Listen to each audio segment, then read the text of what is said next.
যদি আমি বলি আমার রাসূল কেমন ছিলেন, তিনি ছিলেন মধ্যম আকৃতির, তিনি না লম্বা না খাটো।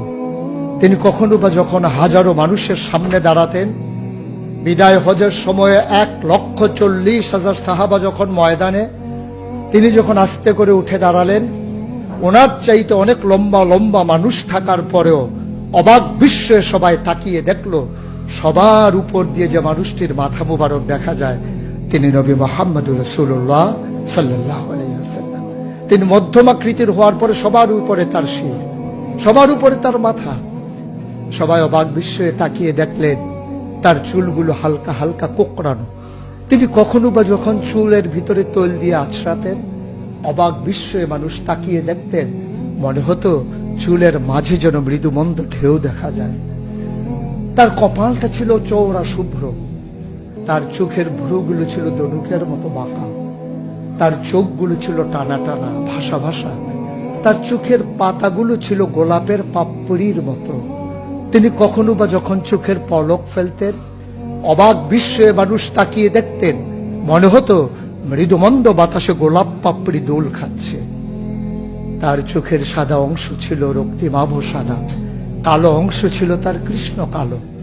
তার ঠোঁটগুলো ছিল গোলাপি রঙের, তার নাকটা ছিল খাড়া, ছিদ্রগুলো ছিল ছোট ছোট, নাকের নিচে ঠোঁটের উপরে ছিল চিকন সরু গোঁফ।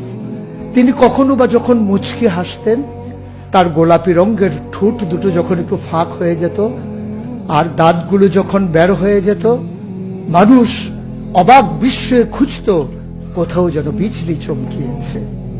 তিনি যখন প্রচন্ড গরমের মাঝে ঘেমে সিক্ত হতেন, কপালে তার মুক্তার দানার মতো ঘাম জমে যেত। তিনি যখন দৌড়ে দৌড়ে তার বিবিদের ঘরে যেতেন, আমাদের মায়েদের ঘরে, আল্লাহ রাসূল সাল্লাল্লাহু আলাইহি সাল্লাম ঘরে ঢোকার পরে মায়েরা দেখতেন কপালের মাঝে মুক্তার দানার মতো বিন্দু বিন্দু ঘাম জমে আছে।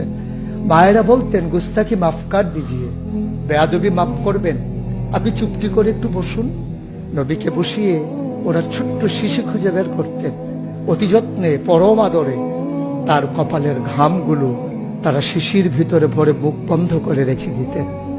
ঈদ যখন আসতো, বিয়ে যখন হতো, জমানো ঘাম তারা আতর হিসেবে ব্যবহার করতেন।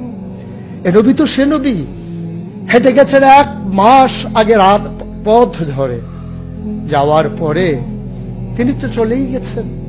1 মাস পরে যখন আবার ওই পথ মারিয়ে কোনো এক সাহাবা যাচ্ছেন, স্থানীয় বাসিন্দা যারা রাস্তার কিনারে যাদের ঘর, তাদেরকে ডেকে বললেন, ভাইরা, এ পথ দিয়ে কি আমার নবী হেঁটে গেছে কখনো? বলেছ সে তো 1 মাস আগের কথা, তুমি বুঝলে কেমনে? মুচকি হেসে সাহাবা জবাব দিলেন, হেঁটে গেছেন 1 মাস আগে, কিন্তু আজও সেই পথে নবীর গায়ের জান্নাতি গন্ধ পাওয়া যায়। এ আমার নবী, এ আমাদের নবী, আমাদের গর্ভের নবী। কেন পাঠালেন নবীকে? লাকাদ কানা লাকুম ফি রাসূলিল্লাহি উসওয়াতুন হাসানাহ। তিনি মডেল, তিনি আইডল, তিনি আইকন, তিনি অনুপম আদর্শ, তিনি আমাদের জন্য উসওয়াতুন হাসানাহ। তিনি পথ দেখিয়েছেন কেমন করে একটা ছেলে তার মায়ের কাছে ভালো সন্তান হতে পারে। তিনি আঙ্গুল দিয়ে দেখিয়ে দিয়েছেন কেমন করে কোনো এক স্ত্রীর কাছে ঈর্ষণীয় স্বামী হওয়া যায়। তিনি আচরণ করেছেন মা আয়েশার সাথে এমন যে আচরণ আজও যদি কোনো মেয়েরা করে, তাহলে তার স্বামী হবে তার কাছে সেরা স্বামী।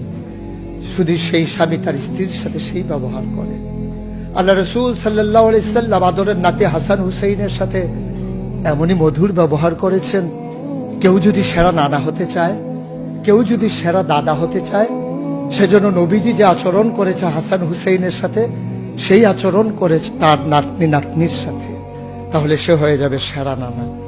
কেউ যদি আদর্শ শিক্ষক হতে চান, কেউ যদি হতে চান উত্তম আদর্শের অনুসারী, তাইলে আল্লাহ রাসূল সাল্লাল্লাহু আলাইহি সাল্লামকে আল্লাহ নিজেই জানিয়ে দিলেন যে আমি তো আপনাকে দান করেছি, ইন্নাকা লাআলা খুলুকিন আযীম, আপনি হচ্ছেন উত্তম থেকে উত্তমতর চরিত্রের অধিকারী।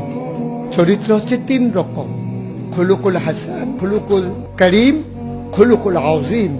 খুলুকুল হাসান মানে হচ্ছে আপনাকে একজন গালি দিয়েছে, আপনি হুবহু সেই গালিটা দিয়েছেন। আপনাকে বলেছে তুমি বদ, আপনি বলেছেন আমি না, তুমি বদ।